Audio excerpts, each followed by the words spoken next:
Les gars, aujourd'hui il faut que je vous informe de quelques différentes choses super importantes qui vont se dérouler d'ici les quelques prochains jours et qui vont apporter pas mal de volatilité au marché des crypto-monnaies. Du coup, si vous investissez dans ce domaine, que ce soit le Bitcoin ou n'importe lequel altcoin, alors vous allez vouloir voir cette vidéo. Donc bienvenue à tous, je m'appelle Maxime et je vous apporte chaque jour des nouvelles vidéos en français sur les crypto-monnaies en vous apprenant comment vous faire de l'argent sur ce marché. Si vous êtes nouveau sur cette chaîne, alors soyez sûr de vous abonner et d'activer la cloche dès maintenant. Et ceci étant dit, passons tout de suite à notre intervalle de 4 heures et ce que vous pouvez y voir immédiatement, c'est que depuis la vidéo d'hier, on a obtenu une nouvelle phase ascendante et on est même en train de s'approcher de la fameuse résistance de 22 500 $. Maintenant attention, vous savez que je pense qu'il va s'agir d'une résistance plus qu'importante, donc est-ce qu'on est enfin prêt à pouvoir dépasser ce niveau? Eh bien je pense que sur une échelle de probabilité, on risque tout de même de voir venir un autre rejet à la baisse avant de pouvoir faire ça. Mais regardez ceci par contre, à chaque fois qu'on s'est fait rejeter ici, eh bien au minimum, vous voyez qu'en rechutant, on a pu imprimer un creux plus haut. Voilà une bonne nouvelle, c'est un bon signe pour l'avenir. Du coup, peut-être qu'avec la volatilité que je suis sur le point de vous montrer ici, alors ce serait finalement assez que pour obtenir un mouvement assez durable au-dessus de ce niveau,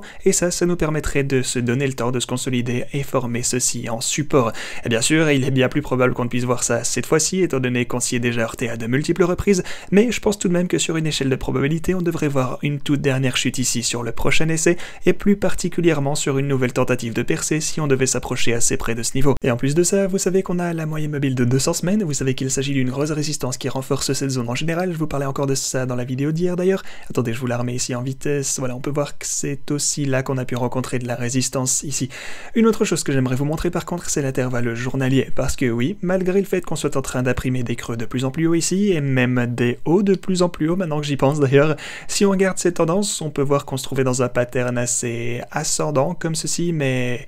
ouais, on va voir en gros si ça va pouvoir se poursuivre, ce qui nous permettrait peut-être de venir tester ce niveau, mais quoi qu'il en soit, on a cette ligne de tendance qui est plus qu'apparente ici sur notre intervalle de 4 heures, on forme des hauts plus hauts ainsi que des creux de plus en plus hauts dans ce canal, voilà ce qui forme notre tendance actuelle et c'est pas trop mal, on espère que ça va se poursuivre. Mais ici sur l'intervalle journalier cependant, vous voyez qu'on a passé du temps à se consolider dans ce genre de bear flag. On avait déjà formé quelque chose de similaire ici avant d'assister à une nouvelle chute comme ceci, voilà donc quelque chose qu'on a commencé à former en se consolidant au sein de ce fanion, donc comme je le disais, on risquerait éventuellement de voir une dernière secousse avant que les choses ne recommencent à aller mieux. Disons qu'on pourrait revenir aux 19 300 $, peut-être le bas de la tendance ici sur le journalier, perso ça ne me semble pas impossible comme scénario. Donc voilà tout ce pourquoi je me prépare actuellement. Comme je vous le disais, je compte entrer dans un trade sur Bybit et je vous parlais de ce petit short que je prévois ici à 22 500 $ si jamais on parvenait à l'atteindre. Et bien sûr, si vous voulez un bonus pour commencer à trader vous-même, alors n'hésitez pas à profiter de ces bonus allant jusque 4 530 $ ici sur Bybit, ainsi que jusque 4 500 $ de ce côté sur Femex.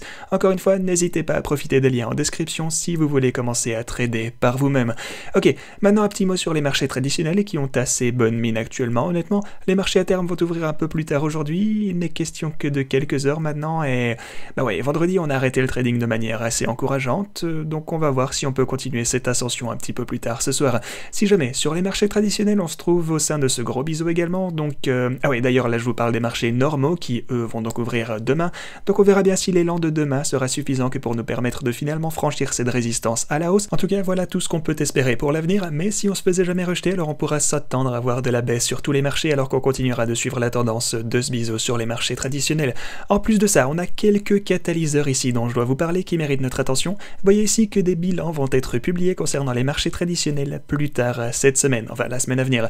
Et faites bien attention car à partir de demain et tout au long de la semaine à venir, on va avoir Bank of America, on va avoir Netflix, Tesla, on aura aussi, c'est quoi ça encore, Snapchat je pense. En gros, on a toutes ces compagnies qui vont publier leurs recettes à partir de demain et tout ceci risque évidemment d'apporter pas mal de volatilité sur les marchés traditionnels et indirectement pour les crypto-monnaies, vous vous en doutez, en fonction de comment ça se présentera, donc attendez-vous à voir tout ceci. Perso, ma stratégie restera inchangée, vous la connaissez, je compte toujours entrer dans un short au très court terme, ici avec un stop loss vraiment conservateur juste au-dessus, donc si le prix venait à dépasser la boîte orange, alors je pourrais sortir de ma position avec une toute petite perte, mais si bien sûr ce trade se révélait profitable, alors ça voudra dire qu'on se sera fait rejeter et qu'on commencera à chuter à nouveau, donc dans cette éventualité, eh bien, je me laisserai à nouveau porter à la baisse et je vais le plus probablement prendre mon profit à cette boîte orange qui cette fois se trouve